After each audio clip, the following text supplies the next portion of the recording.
Good morning. This is Father Stephen Kelly from St. John's Church in Detroit. We're continuing our series of daily morning meditations, where we generally look at one or another lessons that are assigned for morning or evening prayer, what is known as the daily office lectionary. And hey, let's continue our way for this Wednesday morning, looking at the lesson that's assigned for evening prayer from the book of the Acts of the Apostles. We're in chapter 7, beginning at verse 35. Remember, we are listening to St. Stephen's testimony about this history of salvation, that what God has done to the people of the original covenant is ultimately fulfilled in Jesus Christ. And we talked about Abraham, Isaac, and Jacob, and we talked about Moses. Now we're going to continue with Moses and come right up into the modern day of the writing for St. Stephen. Chapter 7, verse 35. This Moses whom they refused, saying, "Who made thee a ruler and a judge? The same did God send to be a ruler and a deliverer by the hand of the angel, which appeared to him in the bush. He brought them out after they had shown wonders and signs in the land of Egypt and in the Red Sea and in the wilderness 40 years. This is that Moses, which said unto the children of Israel, A prophet shall the Lord your God raise up unto you of your brethren, like unto me. Him shall ye hear.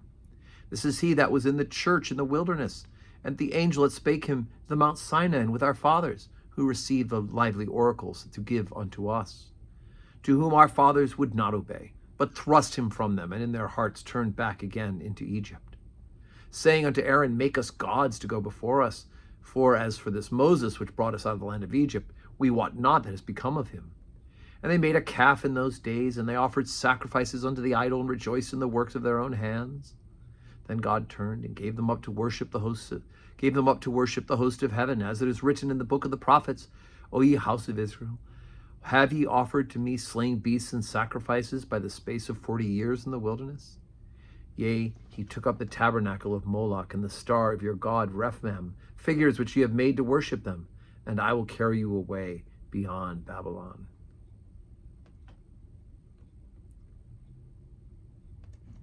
Our fathers had the tabernacle of witness in the wilderness, as he appointed, speaking unto Moses, that he should make it according to the fashion that he had seen, which also our fathers that came after brought in unto Jesus in the possession of the Gentiles, whom God drave out before the face of our fathers unto the days of David, who found favor before God and desired to find a tabernacle for the God of Jacob.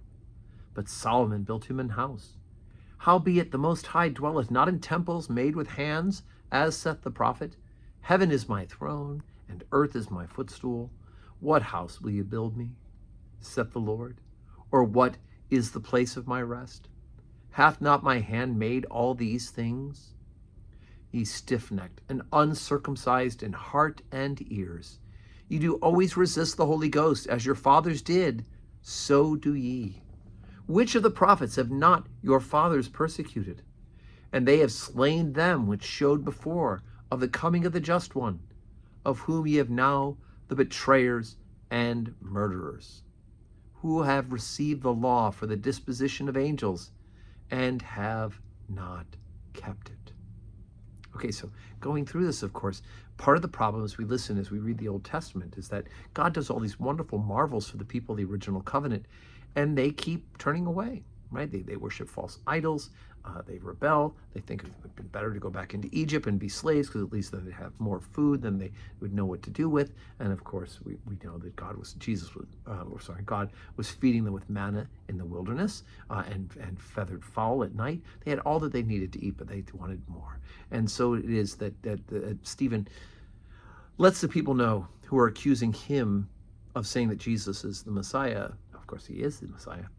That in fact, they're just following the pattern of what those who have gone before have done, that they've disobeyed God. But in fact, Jesus Christ is faithful, because Jesus Christ is God. But there'll be more on this, of course, tomorrow. So today is Wednesday. We do have 12:15 Holy Communion and 4 p.m. evening prayer. And I do hope you can join us here at St. John's live in person or on our live stream. And I pray that you have a wonderful Wednesday full of blessings.